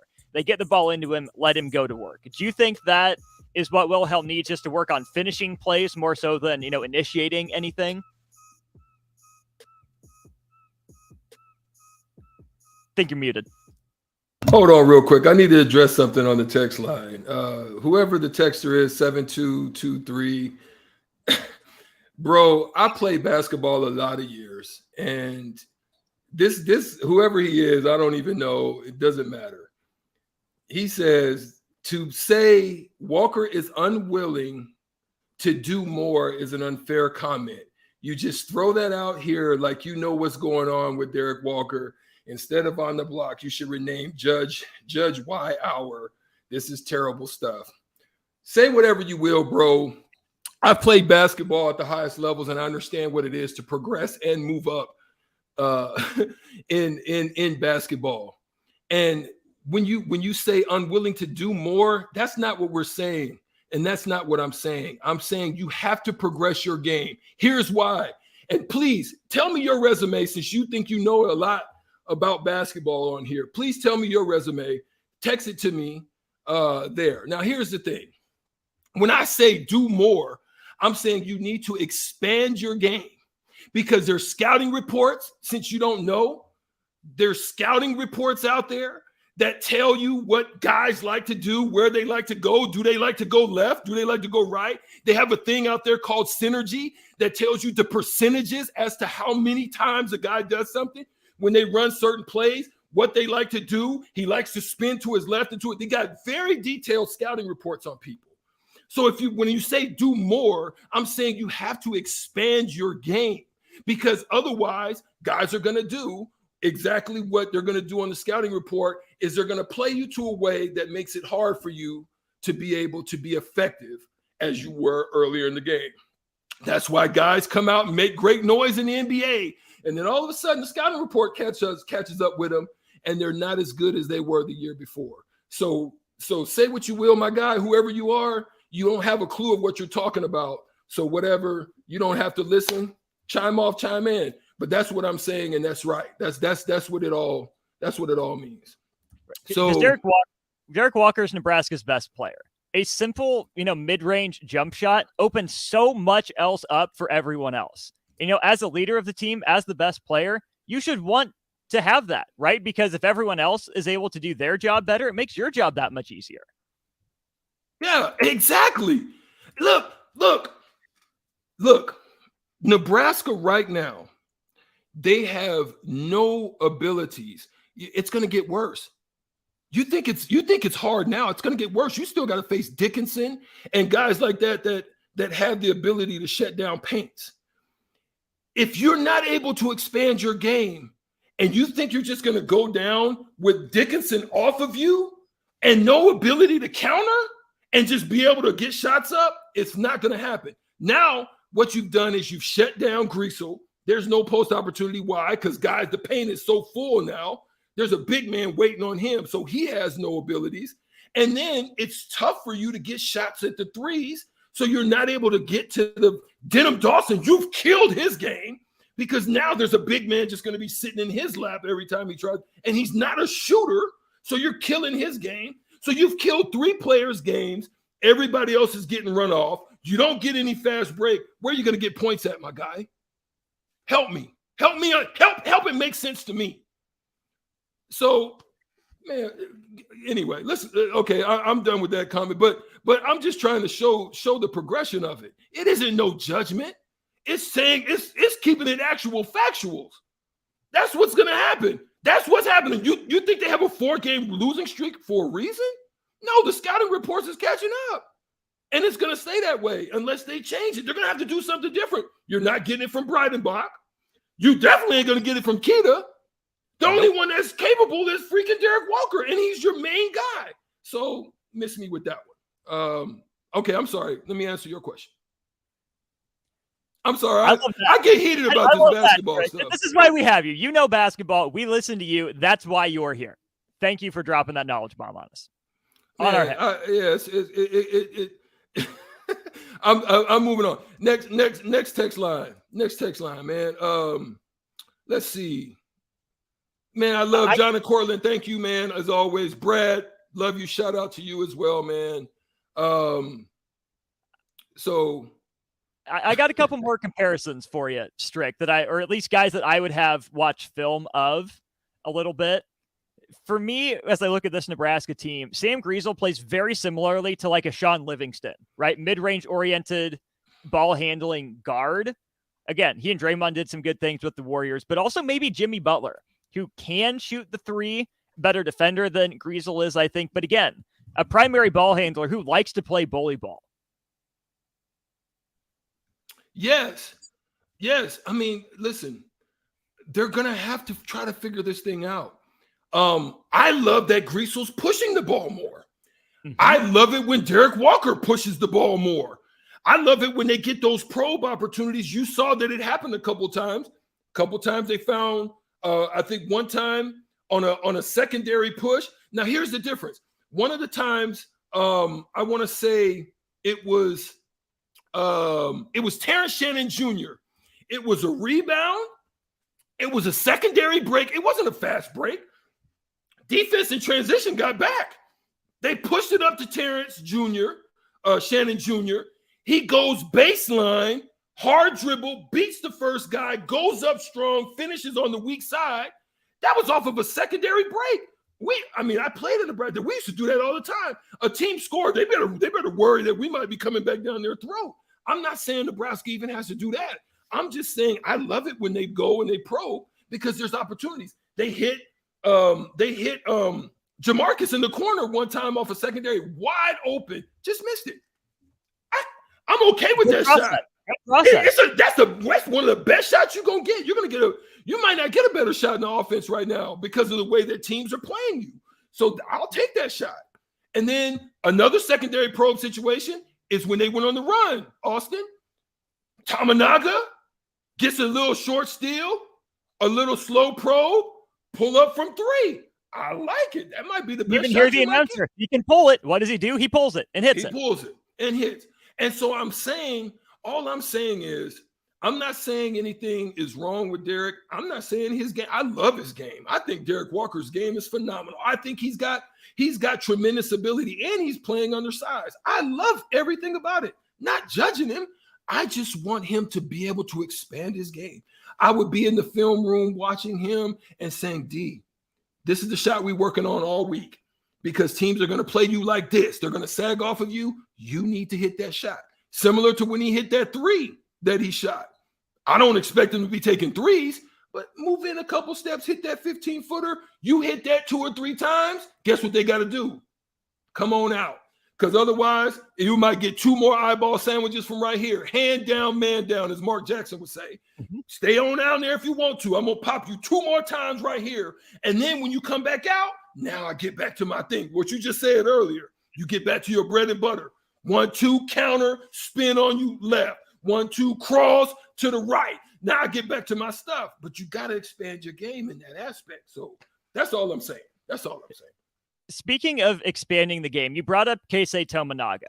As you look at him, what he's able to do and project a little bit to the future, do you think Keisei Tominaga has enough ball skill and ability to be, more of a primary ball handler, to run more pick and roll? Or do you think he's more of a secondary ball handling type of guy as he progresses? I think he has the ability to do it.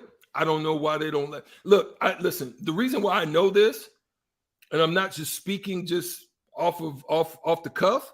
The reason I know this, I was a referee in the college basketball game. So I refereed Eastern JUCO down in Texas. I used to see Tominaga play. I used to referee Ranger basketball games. And I watched him come off pick and rolls. You see remnants of it where he's able to cross over, get back in, get into a mid-range, get into it, find somebody maybe with the left hand. He's capable of all that. He has great ball handling skills. I don't know if it's his strength yet. They're still worried about. He has the ability to do that. I wish they would let him do it more. You can see it on secondary opportunities. Some of his finishes, getting to the basket. He shoots great free throws. Why not? If that paint's going to shrink, why not? You're not going to get it from Wilcher. Wilcher's a spot-up shooter. You saw what he did. I love the confidence in Wilcher even. Coupled, a little jab and pull like that. Jamarcus is probably the only other guy that I could see has the ability to do that. Denham Dawson is a catch, rip, drive type of guy. Can finish, not really a stroker yet and shooting the ball. And so I'm not confident with him doing it, but probably Jamarcus and probably definitely Keisei Tamanaga, because Griesel's not that. Griesel's a 1-2 go strength you. Griesel's a 1-2 get down post you. He's not a guy that's shifty. He's going to be able to get in there, create space, and break you down to get what he needs to get to. So as we look at next year's roster, do you start Keisei Tominaga as the one, or do you have him run the one? No. Lawrence sits. No, you're gonna have Q back, and you're gonna have Romel Lloyd. Hopefully, if he doesn't go in the transfer portal, you'll have him. You've got two guys that are capable ball handlers. Romel has that. He has the ability to do that. He has the ability. Actually, Romel has the ability to break guys down. He has the size. He just has a little bit of that extra thing that Griesel doesn't have to be able to create space and opportunity in the shots. Gotcha. Well, great stuff, Strick. Dropping knowledge on people's heads. We love it. We'll keep the conversation going as we wrap up on the block. After this, we got the old school crew, DP and J, in the building. We'll cross over with them in just a sec. This is Megan Whitaker from the Nebraska golf team. If you've put your clubs away for the winter, it's time to get them back out. There's no need to stop thanks to Double Eagle Golf. Double Eagle is home to Lincoln's best indoor golf simulators. It's perfect for every level of golfer, with everything from casual games for the kids to hyper-realistic simulations of some of the best in the world. And the best part, no matter what the weather's doing outside, it's always golf weather inside. See for yourself. Double Eagle Golf, just 5 minutes from downtown on West O Street. 93.7 The Ticket, Fox, KFXL weather. Sponsored by John Henry's Plumbing, Heating, and Air Conditioning. Sunny skies and an afternoon high of around 35. West winds at around 10. We should stay mainly clear tonight with a low down to around 15. Tomorrow, a high of 35 once again. You gotta expand your game. Otherwise, guys are going to defend you, and they're going to play fall you by late in the day. I'm meteorologist certain Tim way. Wright. You're not going to be able to get it done, ticketfm.com. unfortunately.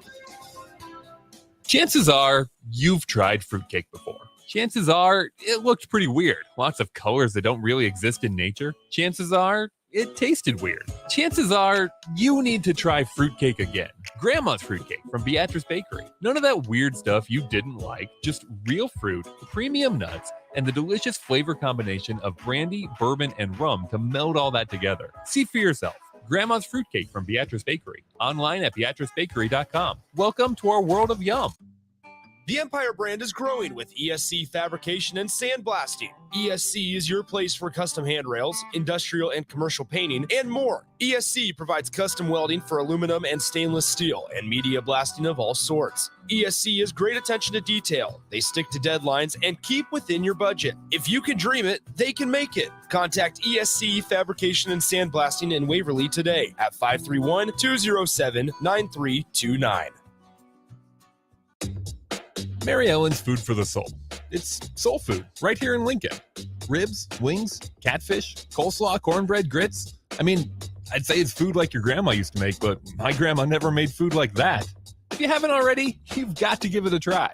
Check out their location across from South Point at 27th and Pine Lake, or find their food truck at events all over town, or visit them online at maryellens.com to see the full menu. Mary Ellen's Food for the Soul. Let them fix you a plate. Gentlemen, Valentine's Day is just around the corner. Don't be that guy running to the store for flowers and a card on your way home. Hey, Rick Heyman here from Sartor Heyman Jewelers. We have great Valentine's gifts in store now. And if you spend $99, we'll throw in a free bouquet of a dozen roses. Give her what she really wants this year and let us do the rest. Sartor Heyman Jewelers, your hometown jeweler since 1905 in Lincoln and Grand Island. Online at sartorheyman.com. A new year means new goals and upgrading, but that doesn't only apply to health and fitness. Mullen Motors can get you into a new vehicle right now and get your 2023 started off the right way. They cleared off their 2022 inventory and have tons of new vehicles to make sure you get to where you need to be this year. Out with the old and in with the new. Stop by Mullen Motors today, just north of 48th and Lake. No tagline, just quality vehicles. Mullen Motors. There's nothing quite like the Mercado by Certified Piedmontese beef. The Mercado offers unique ingredients you can't find anywhere else, open every day from 8 a.m. to 8 p.m. The full-service butcher shop and retail store is wonderful for meat lovers with their exclusive certified Piedmontese beef and assorted sausages, plus other quality meats, including pork, chicken, and a wide range of the freshest seafood. Plus, every Friday from 11 to 2, the Mercado serves up the best lunch in town on their Friday Feast menu. Stop in at the Mercado today at 84th and Havelock or visit their website at cpmercado.com to see current deals. Ever think of having a career in plumbing or heating? Do you enjoy watching your favorite game in a nice, comfortable space? Taking a shower after a warm day? Well, everyone we serve at Biggerstaff Plumbing, Heating, and Air sure does. If you're interested in a career in plumbing, heating, and air, come join our team where you'll get paid while training. No experience required. Enjoy great pay and benefits in a friendly environment. Call Biggerstaff Plumbing, Heating, and Air at 402-466-8118 or apply online at biggerstaffs.com. Early break with Sip and Jake. Brett Maher misses 4 extra points against the Cowboys. As a special teams coach, what do you do in that situation? First of all, you get back to routine. You don't overplay it a bunch where it's just like, think about this. But I'd like to know he always stayed on the hash, on the left hash. So all those misses came from the left hash. You can put the ball in the middle or you can put it on the right hash. I wonder why he didn't change. If he just felt, hey, this is what I do. So that will be an interesting question for me to ask him. Early break with Sip and Jake from 6 to 8 every weekday morning. Now back to On the Block with Strick and Austin on 93.7 The Ticket and theticketfm.com.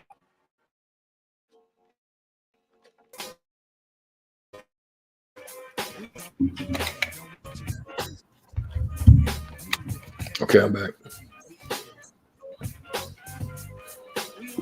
There he is. We're back.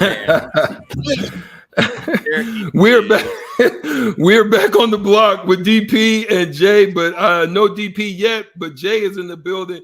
Jay, you smiling, man? You look like you got something. You got something to say, my man. Hey, slam bam, alakazam. There he is, ladies and gentlemen.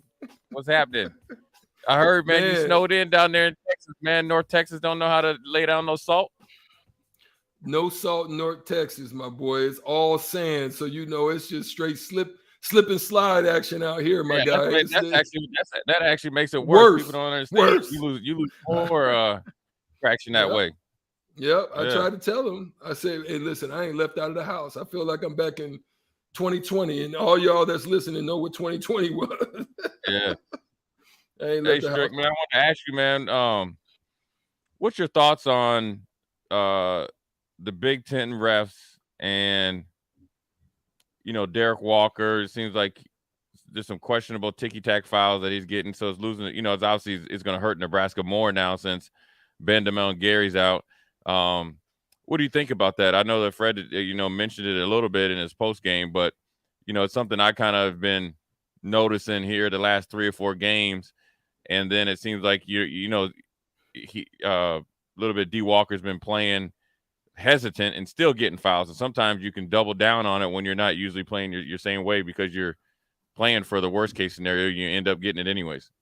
Well, I'm going to say I even feel that Derek Walker sometimes is not even getting the benefit of the foul. Like there's instances where he's getting fouled and they're kind of just letting it play on. I don't like that. I don't think it's right. I think he should be at the free throw line definitely more, whether they're bumping him, they're dislodging him out of plays, or as he's going up, they're kind of, underwriting him sometimes with a little body or a little nudge. I think he deserves more fouls, more contact. He's not getting them, and then he is getting some ticky tacks. I think there's sometimes where he is putting himself in proximity to allow the ticky tack. Sometimes you just gotta let the guy go. I mean, there's been a couple times on a baseline drive he has no chance to score. There's no need for you putting your body, putting your hip or anything on him. Let him go. Let it rain another day. Sometimes you got to know when to reach and when to let it go. You got to know when to challenge and when to let it go. You just got that. That's part of just not elevating, but the evolution of his game. And I talked about that a little bit earlier, Jay. And I wanted to throw this out at you. So I had a texter, text in and was saying that my commentary on Derek Walker, basically saying, I'll give you the context of what it's saying. It's on the text line. He said, oh gosh, did it disappear? He said you was hating? Yeah, in a sense, but it wasn't that long ago. Oh gosh, I can't see it. I don't know where. Okay. So it says something about we're saying that Derek is unwilling to do more is an unfair comment. You just throw that out there like you know what's going on with Derek Walker. Instead of on the block, you should rename it Judge Y Hour. This is terrible stuff. So there was no judgment. There was no judgment. It was an explanation that I was giving, not doing more, but it was an explanation on the fact that expanding his game more. You know, what Derek does is tremendous. High percentage, great attack, great counter skills, all the things you love about him. But now the scouting report is saying, back off of Derek, let him come to you. Yeah, I heard that a little bit, and that's what I mean. That's actually, you know, them giving, you know, the team's giving him respect. But what you're saying is, you know, expand your game because, you know, really, to be honest with you, he has to play different. That doesn't mean he doesn't continue to play the way that he has been playing. He just needs to do. See, I always look at it like this, and I deal with this at times dealing with AAU kids, right? Whereas, like, you know, if you play a team, you know, 2 times in the summer and you bust their head open twice, they're gonna be waiting for you. Exactly. So you have to actually sometimes just actively do something different so you can get back to where you want to. So, you know, if you usually don't hit that, you know, shoot that 15 to 18 footer, you gotta shoot it, and then therefore it would open up the drive or your ability to get back to what you do best. But then also, as you're doing it, obviously you're practicing it to become more of an effective player. Yeah, I think it's a little bit of it's an adjustment for D Walker because you got to think the start of the season, the 5 that they had, they started to gel. Right, Gary goes down. Yeah. You adjust one time. Bandamel, who you know what people don't. Well, then he wasn't even playing in the beginning, and then he comes in and he asserts himself in a great way. He adjusts and then readjusts, right? Because he adjusts to how to play. Then he starts to take off. The team takes off. Gary gets hurt, in which really takes a lot of pressure off of him defensively. That's what people don't understand. The way, at least in my opinion, and you can get into it, took a lot of pressure off of him defensively. Yeah. Okay, Gary's out. You still have Bandamel, who could still light teams up full court, which then would shift Sam Griso over into that Gary. Then you kind of have Lawrence and all these other guys, Tominaga, that can kind of fill into the other spaces, still keeping the pressure off of D. Walker. Now Bandamel's out.